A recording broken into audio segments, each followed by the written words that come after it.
Anelka qui m'a écrit en privé, les amis. Voilà. Voilà l'Adim, incroyable. Je crois qu'il veut me frapper, voilà. Voilà l'Adim, je crois qu'il veut me taper dessus, les gars. Après, j'ai juste donné un avis footballistique. Hein. Je suis sur le cul, la vie de ma mère. Ça fait 2 semaines que je vois tous les suceurs. Ils parlent du reportage de Netflix sur Anelka. Ouais, le pauvre Anelka, c'est pas sa faute. Il avait insulté personne pendant la Coupe du Monde. Wesh. Wallah, Anelka l'incompris. Anelka l'incompétent, fallait l'appeler le reportage. La vie de ma mère, il a mis 2 buts dans toute sa carrière. Il a jamais fait rien gagner. Tous les clubs où il est passé, il les a fait couler. Même le Titanic, c'est Anelka qui l'a fait couler. Voilà, Nicolas Anelcool. Il fait couler tous les clubs là où il passe. Anelka, c'est un cas. La vie de ma mère, c'est un cassos. Nicolas Anelcon. Mais quel con ce mec. Voilà. Anelka, Anelcouille. Là où il est passé, il cassait des couilles. À chaque fois, il fait une fugue. Voilà. Il est jamais parti en bon terme avec un club. Et c'est la vérité. Voilà. Quand tu as un problème avec tous les clubs, le problème c'est pas le club, c'est toi. Tu vas en équipe de France, tu fais rien. Domenech qui te sort à la mi-temps. Donc oui, dans le reportage, apparemment il a pas dit Domenech ta mère, fils de je sais pas quoi. Il aurait pas dit ça. Mais il a dit à Domenech, vas-y fais là ton équipe de merde. Wesh. Ouais, c'est avec toi qu'il y a une équipe de merde. Voilà. Un entraîneur pour s'en sortir, il est obligé de sortir Anelka. Et Anelka quand tu le sors, voilà il jette un sort, il s'énerve, il colle son front. Qu'est-ce qu'il y a? Viens te battre et vas-y toi. Voilà que c'est un fou Anelka. Il a rien fait dans sa carrière. Et t'as Omar Sy, Omar Sus. Bon, je comprends, Omar Sus, c'est l'ami d'enfance à Anelka, mais arrête de le défendre comme ça. Anelka, il insulte la grand-mère d'un entraîneur. Omar Sus, il est là. Ouais, Anelka, ce que j'aime bien avec lui, c'est qu'il dit ce qu'il pense. Il a pas la langue dans sa poche. Ouais, il a pas la langue dans sa poche. Il a pas de trophée dans sa poche aussi. Il a rien gagné de toute sa carrière, frère. Un mec de trappe, t'es un attaquant ou t'es un délinquant? Oh là, c'est un truc de fou. C'est un truc de fou. Anelka, c'était pas du football qu'il faisait, c'était du foutage de gueule. Parce que t'as été nul. Là où tu passes, la victoire trépasse et c'est la vérité, Anelka. Et ça n'a rien de pleurer sur Netflix. L'incompris, l'incomplot, c'est un complot. C'est quoi ces reportages sur lui? Il va à Bromwich, sandwich club de merde. Il y va, il met un but dans la saison, il fait la quenelle. Oh mon frère, c'est abusé ça. Pourquoi tu fais la quenelle? Donc Nicolas Anelka, c'est Anulka. Nul ta carrière, elle a été nulle.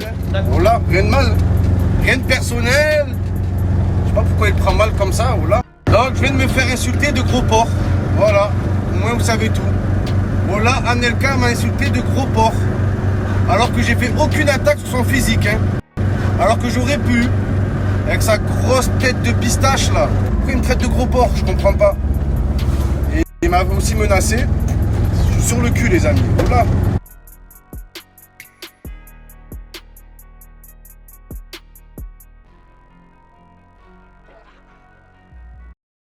Salut les amis, c'est Marcus Dia, j'espère que vous allez bien. On se retrouve pour une nouvelle vidéo et pas forcément pour une analyse, puisque aujourd'hui je vais surtout donner mon point de vue autour de l'actualité, et notamment celle qui concerne Nicolas Anelka et Mohamed Eni l'influenceur. Et comme vous avez pu le voir en introduction, et d'ailleurs introduction qui était très longue par rapport aux autres vidéos que j'ai pu faire sur YouTube, c'était surtout pour vous mettre dans le bain et comprendre l'atmosphère qu'il règne entre Nicolas Anelka et Mohamed Eni, puisqu'on est arrivé à un stade où Nicolas Anelka est prêt à en découdre avec Mohamed Eni. Ce qui est totalement humain, puisque pour ceux qui ont pu visionner la vidéo sur YouTube, on peut constater que Mohamed Eni n'est pas très tendre avec Anelka, même si le concept c'est de faire une critique. À la différence des autres vidéos que Mohamed Eni a pu faire, quand il fait des débriefs sur des matchs, il s'attaque à plusieurs joueurs durant la vidéo. Sauf que là, il va s'attarder que sur Nicolas Anelka, donc sa seule cible et son unique cible sera Nicolas Anelka. Au lieu d'être vraiment critique, c'est-à-dire envers le documentaire Netflix, donc déjà, il va démolir le documentaire Netflix de Nicolas Anelka, et ensuite il va s'attaquer à la carrière de Nicolas Anelka. Chacun son point de vue, il a le droit d'émettre des critiques, mais de la manière qu'il a faite, j'ai envie de vous dire qu'il est arrivé comme le bras armé du journal de l'équipe. Et pourquoi je vous dis ça? C'est tout simplement parce que, pour ceux qui ont regardé la vidéo que j'ai pu faire sur Nicolas Anelka, il y a 3 ou 4 jours de ça, que j'ai sorti, qui s'appelle Anelka l'insoumis, je parle justement de la responsabilité du journal de l'équipe, d'avoir fait de la diffamation sur Nicolas Anelka et de lui avoir fait énormément de tort durant sa carrière et notamment autour de cette polémique qu'il y a pu avoir entre lui et Raymond Domenech lors de la Coupe du Monde en Afrique du Sud. Et là concrètement, Mohamed Eni il est arrivé en sauveur. Puisque dans le documentaire de Nicolas Anelka, on peut voir qu'il dénonce justement ce que le journal de l'équipe a pu lui faire. Et là, en fait, Nicolas Anelka lui donne un coup de grâce au journal de l'équipe, puisqu'en fait, il dévoile aux yeux du monde, et notamment ceux qui ont pu regarder cette vidéo vont comprendre pourquoi je dis ça, puisqu'il va montrer aux yeux du monde, du moins pour ceux qui sont intéressés par l'actualité de Nicolas Anelka et qui sont fans de lui ou des passionnés du foot, que le journal de l'équipe a diffamé et qu'ils n'ont pas du tout été corrects avec lui. Et ils lui ont fait énormément de tort. Et donc forcément, quand vous voyez un Mohamed Eni qui arrive et qui vraiment s'acharne sur Nicolas Anelka, mais là il est venu vraiment pour donner le coup de grâce à Nicolas Anelka dans cette vidéo. Et il n'y a aucune forme de respect. Parce qu'en vérité, quand Mohamed Eni voit cette vidéo, il doit comprendre que ce n'est pas une vidéo pour montrer le palmarès de Nicolas Anelka, ni la carrière de Nicolas Anelka, mais c'est plus un documentaire qui est pour moi un documentaire qui en fait explique la psychologie du joueur. Et d'ailleurs, c'est pas pour rien que la vidéo s'intitule Nicolas Anelka l'incompris. Donc là, on est dans une forme de travail de psychologie tout au long de cette vidéo pour comprendre mieux ce footballeur qu'est Nicolas Anelka, qui est d'ailleurs un footballeur qui a été très controversé, puisque souvent il a été victime d'un acharnement médiatique, et on peut voir très facilement dans ce documentaire, et même dans la vie de Nicolas Anelka tout au long de sa carrière, les médias n'ont jamais été tendres avec lui. Et aujourd'hui, concrètement, Mohamed Eni est venu en secours pour le journal L'Équipe. Et on va comprendre ça tout de suite. Allez, on attaque. Soit clair, ce n'est pas une vidéo à charge contre Mohamed Eni. Et d'ailleurs, pour ceux qui l'ignorent, je suis peut-être un des premiers abonnés de Mohamed Eni sur YouTube. Je pense que j'étais dans les 5000 premiers abonnés qu'il a pu avoir sur YouTube. Et depuis, je le suis depuis ses débuts sur YouTube. Donc j'ai l'habitude, je connais le personnage, je connais son travail, je connais également son humour sarcastique, je connais ses débriefs, je sais qu'il a cette capacité d'utiliser ce concept de vanne qu'on peut utiliser chez nous en banlieue. Et pour ceux qui sont fragiles ou qui n'ont pas un seuil de tolérance assez élevé pour supporter ce genre de vanne ou ce genre de clash, ils ont tendance à dégainer vite et vous avez cette forte impression, cette sensation, un besoin de mettre une droite dans la mâchoire de quelqu'un. C'est pour vous dire, ça nécessite un seuil de tolérance et bien souvent en banlieue on a cette habitude de vanner, de clasher qui fait qu'aujourd'hui des gens peuvent avoir du mal avec l'humour de Mohamed Eni, et notamment ceux qui sont visés dans ces débriefs, puisque comme je vous l'ai dit, parfois il est très dur, il n'est pas forcément tendre avec certaines personnes, et je pense concrètement avec du recul, vu comment j'ai pu percevoir sa vidéo après avoir justement regardé le documentaire d'Anelka, de la manière qu'il s'est exprimé envers Nicolas Anelka, j'ai compris le mal-être. J'ai compris le malaise tout de suite. C'est-à-dire que là, j'ai commencé à prendre du recul, et je me suis dit que finalement, derrière l'humour, on ne peut pas tout excuser. Parce que ce qu'il a fait concrètement, c'est faire beaucoup de tort à Nicolas Anelka. Même si là aujourd'hui, il est revenu avec une nouvelle vidéo où il essaye d'être un peu plus tendre avec Nicolas Anelka tout en utilisant encore cet humour qui lui est propre. Et d'ailleurs, pour sa première vidéo, je lui avais laissé un message. Regardez, on t'aime bien, mais dire qu'Anelka est nul ou lui cracher dessus comme tu le fais, c'est pas correct. Tu joues le jeu des médias. Et vous allez comprendre pourquoi je dis qu'il joue le jeu des médias. Et notamment pour ceux qui ont pu voir ma vidéo qui s'appelle Anelka l'insoumis, vous allez comprendre pourquoi. Surtout quand je parle du journal de l'équipe à plusieurs reprises dans cette vidéo. Donc comme j'étais en train de vous expliquer, c'est quelqu'un que je suis depuis très longtemps. Je connais son ascension. Je connais presque tout de Mohamed Eni. Et donc, en fait, jusque-là, pour moi, c'est quelqu'un qui est très drôle, qui est talentueux, même si certains peuvent dire qu'il ne l'est pas. Moi, je considère que c'est quelqu'un de talentueux dans son domaine, et j'ai énormément de respect pour ce qu'il a pu faire, de ce qu'il a pu créer. Après, je ne le suis pas trop dans ses concepts, et c'est d'ailleurs pour ça que je vais faire une petite mise en garde par rapport à lui. Et ce n'est pas pour lui porter atteinte à son business, mais mettre en garde certaines personnes. Puisque j'avais déjà fait une vidéo sur les rappeurs qui, justement, font la promotion des paris sportifs, tout en se faisant passer pour des religieux ou des musulmans ou d'autres. peu importe, mais c'est encore beaucoup plus grave à ce niveau-là parce que certaines personnes se prétendent musulmanes, de confession musulmane, et font la promotion des paris sportifs, tout en faisant leur business pour s'enrichir sur le dos de leurs abonnés. Donc là, concrètement, je vais vous montrer une petite séquence pour vous faire comprendre certaines choses. Donc, je vous le redis encore, je ne fais pas ça pour lui faire du tort, mais juste pour faire comprendre à des gens certaines choses. J'ai déjà fait une vidéo là-dessus et je reviens encore pour vous dire que jouer aux jeux sportifs, jouer à ces jeux de hasard, de paris, sont néfastes, nocifs, sont très dangereux, même sur le plan physique ou psychologique. Ce genre de pratique peut détruire des vies, tuer des personnes. D'ailleurs, je vous avais montré dans une vidéo que j'avais faite qu'un homme s'était carrément jeté d'un pont. Tellement il n'en pouvait plus, tellement il était à bout. Donc je le redis encore, à toutes ces personnes qui pensent qu'ils peuvent s'enrichir avec les jeux, oubliez tout ça, allez travailler, bossez durement, allez récolter votre salaire à la sueur de votre front. Ne rentrez pas dans ce genre de vice, c'est un vice. Tout comme les personnes qui vendent de la drogue dure à des gens. Sachez que les personnes qui font la promotion des paris sportifs auront des comptes à rendre. Vous aurez des retours par rapport à vos actions. Donc là, je vous donne un petit exemple de ce que Mohamed Eni peut faire sur les réseaux. Bien entendu, je ne l'attaque pas. Mais par contre, ce sont les seules choses que je ne cautionne pas chez lui quand il fait la promotion des paris sportifs. Bon les amis, incroyable. Tout ce qu'il y a là, c'est pour vous les frères. Avec le meilleur pronostiqueur de France, il est là. Après avoir mis la daronne à l'abri. Après avoir mis la daronne à l'abri, c'est son slogan. Et vous allez voir que même ce slogan est utilisé pour faire des campagnes promotionnelles, des campagnes publicitaires pour des sites qui sont très dangereux et néfastes. Donc là, forcément, quand il dit ce terme, il utilise cette phrase, ça a un impact sur tous les hommes sur Terre. Vous êtes en train de parler du sacré, la mère. Quand vous dites, je vais mettre la daronne à l'abri, je vais mettre ma mère à l'abri, c'est le rêve de tout homme sur Terre, de mettre sa mère à l'abri. Et donc forcément, ça aura un impact psychologique sur les gens.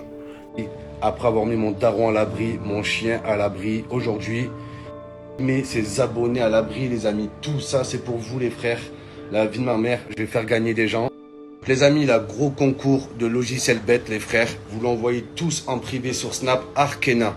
Regardez, vous l'envoyez Arkena en privé, les amis, et vous mettez la daronne à l'abri. Toujours dans cette expression, mettre la daronne à l'abri. Et pour vous dire, Mohamed Eni a un partenariat puisqu'il a signé un contrat avec Winamax. Et donc même quand il y a des tournois de poker, on peut voir qu'ils utilisent le slogan pour la daronne. Et donc là, on peut voir les amis qui peut s'asseoir à la table de Mohamed Eni et dire « J'organise plus de soirées de poker que toi ». Bref, je vais pas continuer à vous lire la suite.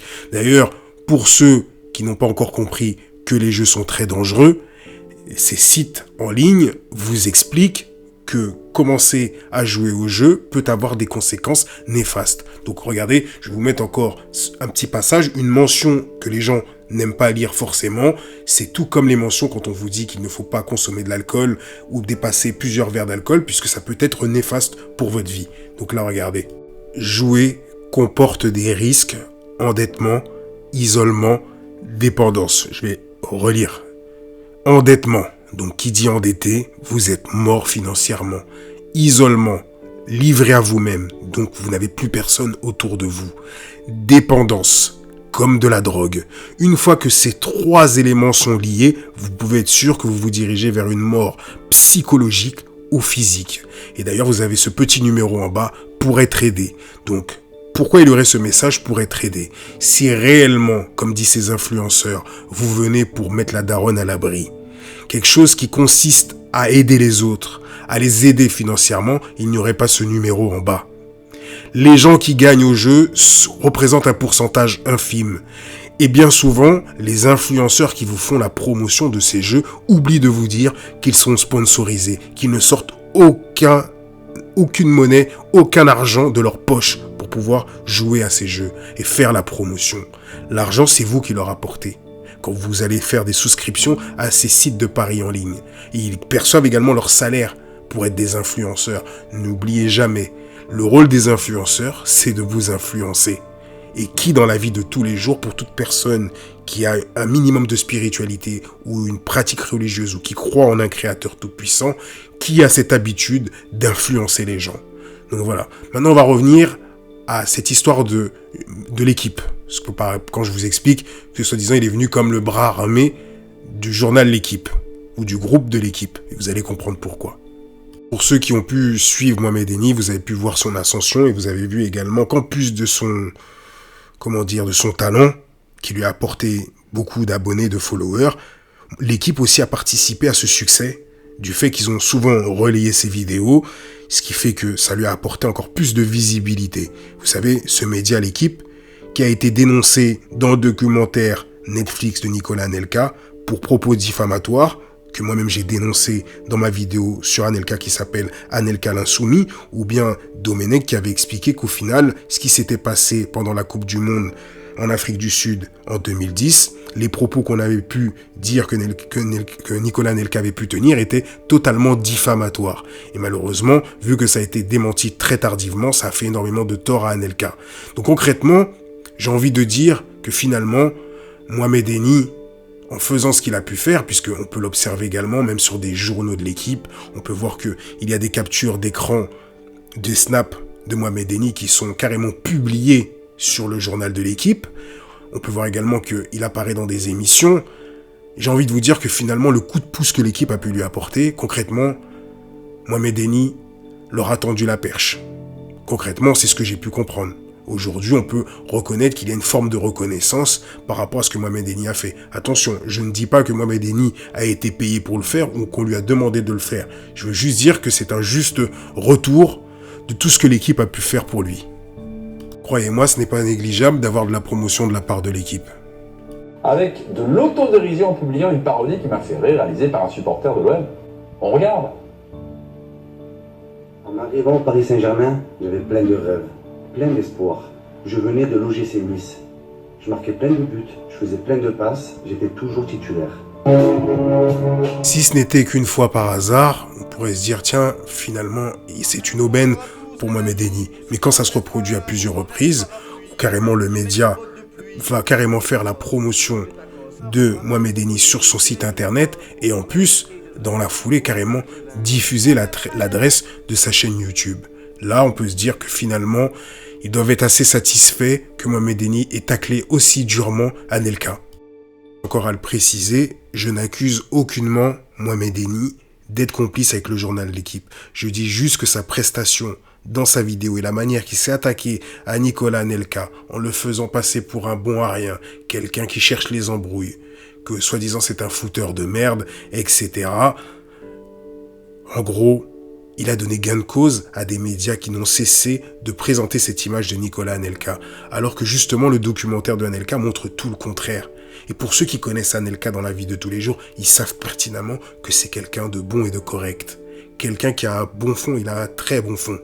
La manière dont il s'est acharné, c'est très grave. Il a terni l'image, ce que justement ce documentaire est en train de montrer, que c'est un homme qui était incompris. Mohamed Eni, quand il arrive avec ses 1 500 000 abonnés, il fait énormément de tort. Quand moi, par exemple, je vais faire une vidéo, si je m'attaque à quelqu'un, sachez qu'en général, je sais pourquoi je m'attaque à cette personne. Et j'ai des dossiers sur ces personnes. Je viens pas là pour faire du travail et lyncher des gens gratuitement. Je maîtrise le sujet et j'ai mes raisons quand je le fais. Par exemple, je reviens encore sur un fait, c'est que Mohamed Eni, dans sa vidéo, il dit que Anelka n'a aucun titre, n'a aucun palmarès. Alors qu'il sait très bien, puisqu'il est quand même un connaisseur du foot. Il sait pertinemment que Anelka, c'est quand même 2 Ligues des Champions. 2 fois champion de Première Ligue. 2 fois champion en Coupe d'Angleterre. 1 fois champion en Serie A. Également champion d'Europe avec l'équipe de France. Même si Anelka dit que comme il n'a pas servi réellement à l'équipe de France, il considère aujourd'hui que ce n'est pas vraiment un titre qu'il a besoin de garder. Ce n'est pas un titre qui l'honore en fait. Et donc, je vais laisser un dernier passage pour te montrer également que c'est lui qui a fait son documentaire, qui a financé son documentaire. Ce n'est pas Netflix qui a fait une enquête sur Nicolas Anelka. C'est Nicolas Anelka qui a investi de ses fonds et qui a fait un travail sur 7 ans pour faire cette vidéo. Quand toi, tu arrives et que tu démolis sa vidéo comme ça, en gros, tu donnes encore du poids à ces médias qui n'ont cessé de ternir son image. Donc je vous laisse écouter ce petit passage et je vous reprends pour la conclusion. Après, c'est sorti dans la presse et aujourd'hui, on sait que les mots qui ont été écrits dans la presse, en 2010 sont faux, tu vois. C'est quoi exactement? Tu peux nous expliquer ou c'est une question trop. Je peux la poser la question, il s'est passé quoi en 2010? J'aimerais bien répondre, mais tu sais, j'ai mon film qui sort dans pas longtemps. Inclassable 2? Ouais, bon, je l'appelle Inclassable 2, mais il s'appelle Anelka Misunderstood, ça veut dire l'incompris, tu vois. Je pense qu'il sort dans 2-3 semaines maximum. Et il y aura, je vais pas dire toutes les réponses, mais il y aura beaucoup de choses, toutes les descriptions, tout ce qui s'est passé un peu en Afrique du Sud, toutes les descriptions qui s'est passé dans ma vie, dans le film. Donc j'aimerais te répondre, mais là je ne peux pas. Je sais qu'il y a beaucoup de gens qui voudraient que je dise des choses par rapport à ça, puisqu'ils aiment bien le buzz, ils aiment bien le sang, tu vois pas. Mais non, je répondrai pas parce que. On va tous regarder le film. Ouais, voilà, il va Netflix dans pas longtemps, donc regardez tous et vous verrez un peu ma vie, vous verrez un peu ce qui s'est passé parce qu'ils m'ont filmé pendant 7-8 ans. Franck Nataf, mon gars à moi, passe un grand salam à Franck, qui est resté avec moi depuis, de toute façon, je le connais depuis 98. Ah ouais. Je le connais depuis 98 et il est resté avec moi toute ma carrière. Tu vois, lui, Franck Nataf et Arnaud Ramsey. Un grand salam aussi à lui. Grand salam.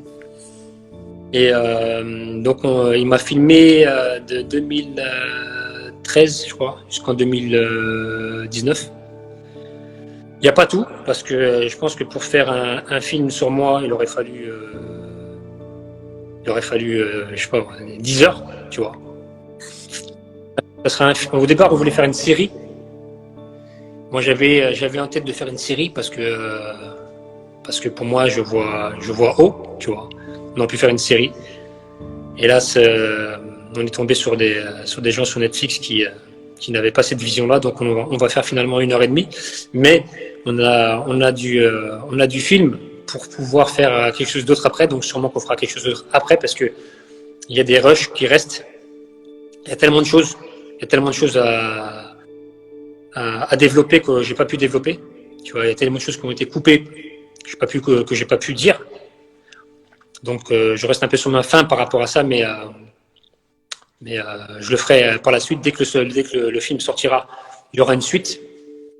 Et puis il y aura une suite de ma vie, de ce que je vais faire après, parce qu'il y a des choses qui vont arriver aussi. Les amis, cette vidéo arrive à sa fin. Je n'ai pas réellement de conclusion puisque je pense que vous avez compris mon point de vue tout au long de cette vidéo sur cette affaire. Je dirais simplement que l'honneur et la dignité ne s'achètent pas. J'aimerais par contre que vous me rendiez un service très important puisque j'ai déjà partagé la publication, j'ai partagé le lien d'une pétition qui est en ligne pour Saïd El-Barkawi parce que, paix à son âme, il est mort dans des conditions atroces. Aujourd'hui, le principal auteur de ce crime est libre, se promène dans la nature. J'aimerais que des gens puissent signer cette pétition en masse pour qu'on puisse atteindre l'objectif des 5000 signatures pour l'instant, afin de montrer que des gens sont derrière cette affaire, de donner de la force à cette famille.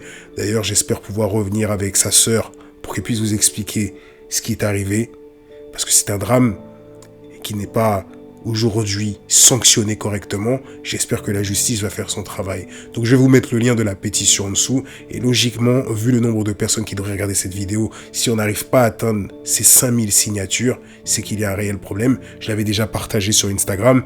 Il y a beaucoup de gens qui ont regardé le post, mais qui n'ont pas joué le jeu. Alors qu'il suffit de cliquer, de mettre signature, de signer une pétition. Il n'y a rien de compliqué. Donc j'ai envie de vous dire, à part rentrer votre adresse mail et signer, c'est pas si compliqué que ça, de mettre quelques informations. Sur ce les amis, je vous dis à très bientôt pour une prochaine analyse. Donc je vous le redis encore, je mets le lien de la pétition en dessous de cette vidéo. Je vous dis à très bientôt. N'oubliez pas de liker cette vidéo. N'oubliez pas de vous abonner si ce n'est pas déjà fait. N'oubliez pas de partager la vidéo. N'hésitez pas à laisser un commentaire pour donner votre point de vue au sujet de cette affaire. Je vous dis à très bientôt. Prenez soin de vous. Grosse force à vous tous. Peace.